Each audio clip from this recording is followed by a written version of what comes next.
সুন্দর একটি সকাল, চকচকে রোদ, ওই দেখো মিষ্টি মিষ্টি পাখি ডাকছে। তো সমস্ত কিছু মিলেমিশিয়ে আজকের ব্লগটা শুরু করছি।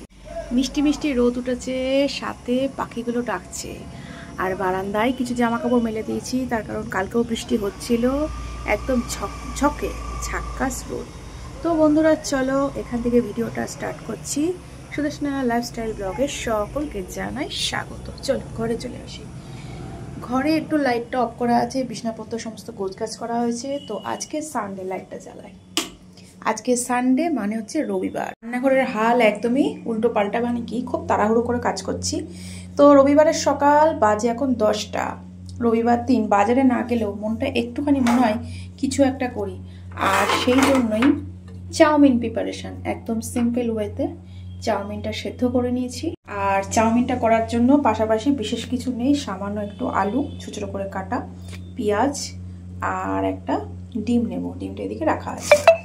আর দুপুরবেলার জন্য সবজি তরকারি কেটে কুটে রেখে দিয়েছি।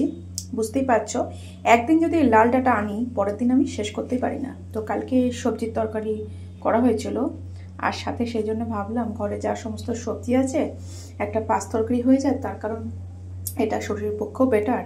তো সেই জন্য নিয়েছি। ডাটাগুলো দেখতেই পাচ্ছ, লম্বা লম্বা করে কাটা এবং পরিমাণটা কম আছে, সাথে একটু বরবটি। আর এই কুমড়োটার কোয়ালিটি খুব ভালো, এগুলো একটু শক্ত টাইপের কুমড়ো হয়। তো এই সমস্ত নিয়ে পাঁচমিশালি একটা তরকারি, করলা ভাজা, আর এদিকে ঝিঙে দিয়ে জাস্ট একটা নিরামিষ তরকারি। তো চলো আর দেরি করবো না, জাস্ট কড়াইটা চাপিয়ে দিয়েছি, চাউমিনের প্রিপারেশনটা করতে থাকি।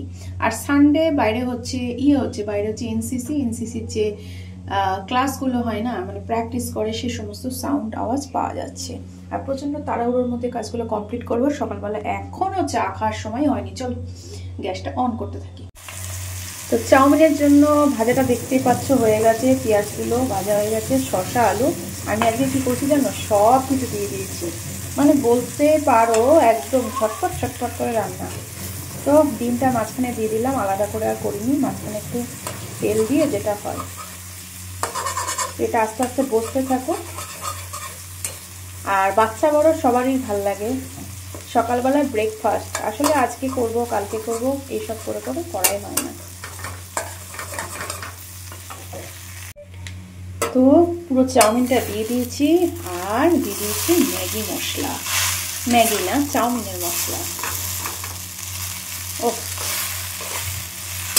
রাস্তায় গেলে খাওয়া যায়, কিন্তু রাস্তায় কি বলতো রিচ বেশি করে, অনেক কিছু দেয়, তো ওটা সব সময় শরীরের পক্ষে কি আর ভালো। চলো এটা কমপ্লিট হয়ে গেছে, এরপর ভাত বসাতে হবে। খুব তাড়াহুড়ো আসলে, কোনো সময় যে একটু ধীরে সুস্থে তোমাদের জন্য ভিডিও বানাবো সেটা সম্ভব হয় না। চলো পুরোটা এবার নামিয়ে হয়ে গেছে।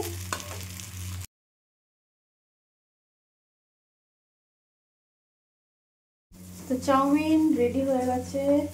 আর অন্যদিকে দুপুরে রান্নার জন্য করলা ভাজা, সেটাও বসিয়ে দিয়েছি, ভাতটাও চাপিয়ে দিয়েছি।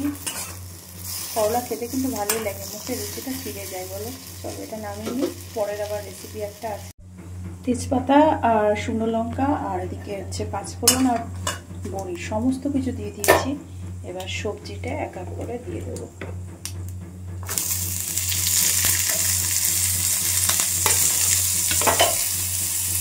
হলুদ, নুন, সামান্য একটু লবণ, হলুদ সমস্ত কিছু দিয়ে চাপা দিয়ে দিলাম। এবং এই সবজিটা খেতে কিন্তু খুব সুন্দরই লাগে। রেস্ট করে পরে আবার আসছি। তরকারি একদমই শেষ হচ্ছে, কমপ্লিট হয়ে গেল চচ্চড়ি। তো তোমরা এটা ভাতের সাথে ট্রাই করতে পারো, আর রুটির সাথে ট্রাই করতে পারো, খুব সুন্দর হয় খেতে। 9টা পর্যন্ত ঘুমিয়ে বন্ধুরা কি দুর্দশা। যাই হোক, ব্রেকফাস্ট আর লাঞ্চ একদম মেশিনের মতো, ইঞ্জিনের মতো ঝটপট ঝটপট করে রেডি করতে হলো। তো আজকের এই ছোট্ট ভিডিওটা তোমাদের কেমন লাগলো অবশ্যই জানিও। সকলকে অনেক অনেক ভালোবাসা, পাশে থাকার জন্য, সাথে থাকার জন্য। আবারও একটি নতুন ভিডিওতে তোমাদের সাথে দেখা হচ্ছে। তাহলে আজকের মতো টাটা, বাই বাই। সকালবেলা এডিট করতে বসেছি, তো বাইরে খুব সুন্দর পাখির আওয়াজ হচ্ছে। আর উত্তরবঙ্গে প্রচণ্ড বৃষ্টি পড়ছে, মেঘলা মেঘলা ওয়েদার। কি আর করবো, একটু ঘুমিয়ে গেছিলাম, তার খেসারত তো অবশ্যই গুনতে হলো। টাটা, আজকের ভিডিও এটুকু।